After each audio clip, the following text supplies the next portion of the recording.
திறமை மட்டும் போதாது, சச்சின், கோலி மாதிரி சூரியவன்சி சூப்பர் ஸ்டாராக இதை செய்யணும். மதன்லால். வணக்கம் செய்தி புனலேயர்களே. IPL 2025 தொடரில் ராஜஸ்தான் அணிக்காக பீகார் மாநிலத்தைச் சேர்ந்த 14 வயதாகும் இளம் கிரிக்கெட் வீரர் வைபவ் சூரியவன்சி அறிமுகமானார். அந்த வாய்ப்பில் தனது முதல் பந்திலேயே சிக்ஸரை அடித்த அவர் அனைவரையும் வியப்பில் ஆழ்த்தினார். அடுத்ததாக குஜராத்துக்கு எதிரான போட்டியில் பல படிகள் மேலே சென்ற அவர் 38 பந்துகளில் 101 ரன்கள் அடித்து ராஜஸ்தான் வெற்றியில் பங்காற்றினார். அதிலும் 35 பந்துகளில் 100 ரன்கள் அடித்த அவர் IPL வரலாற்றில் வேகமாக சதத்தை அடித்த இந்திய வீரராக சாதனை படைத்தார். அத்துடன் T20 கிரிக்கெட்டில் இளம் வயதில் சதத்தை அடித்த வீரராகவும் அவர் உலக சாதனை படைத்துள்ளார்.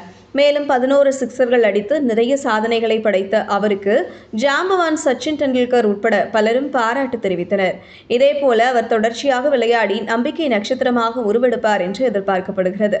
தொடர்ச்சியாக அசத்தும் பட்சத்தில் இந்திய அணிக்காகவும் விளையாடி அவர் சாதனைகளை படைக்க வேண்டும் என்பதே பலரது விருப்பமாகவும் இருக்கிறது. இந்த நிலையில் திறமை மட்டும் உங்களை உயரத்திற்கு எடுத்துச் செல்லாது என்று சூரியவன்சி பற்றி 1983 உலகக்கோப்பையை வென்ற முன்னாள் இந்திய வீரர் மதன்லால் தெரிவித்துள்ளார். அந்த திறமையுடன் பணம் மற்றும் புகழ் கிடைக்கும் போது கவனத்தை இழக்காமல் தொடர்ந்து உழைத்து முன்னேறி விளையாடுவதே உச்சத்திற்கு கொண்டு செல்லும் என்றும் மதன்லால் ஆலோசனை தெரிவித்துள்ளார். அவரை பார்க்கும்போது சச்சின் டெண்டுல்கர் தமக்கு நினைவுக்கு வருவதாக பாராட்டிய மதன்லால் இது பற்றி பேசியது பின்வருமாறு: இதுபோன்ற குழந்தையை நான் எப்போதும் பார்த்ததில்லை. டெல்லி அணியின் கேப்டனாக இருந்தபோது சச்சின் டெண்டுல்கர் தான் இதுபோன்ற இளம் வயதில் எங்களுக்கு எளிதாக ரஞ்சி கோப்பை செமிஃபைனலில் 80க்கும் மேற்பட்ட ரன்கள் அடித்தார். பின்னர் வந்த விராட் கோலி இன்னும் விளையாடி வருகிறார். தற்போது அனைவரும் சூரியவன்சியை பற்றி பேசுகிறார்கள். அவர் சூப்பர் ஸ்டாராக வருவதற்கான அனைத்தையும் கொண்டுள்ளார். அவர் மிகவும் திறமையுடையவர்.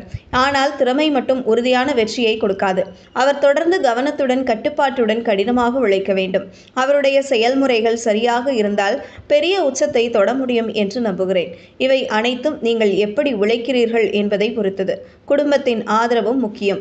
உள்ளூரில் பல்வேறு சூழ்நிலைகளில் வெவ்வேறு அணிகளுக்கு எதிராக விளையாடுவது உங்களுடைய வளர்ச்சிக்கு உதவும் என்று கூறினார். இதுபோன்ற செய்திகளை தெரிந்து கொள்ள செய்தி புனலுடன் இணைந்திருங்கள்.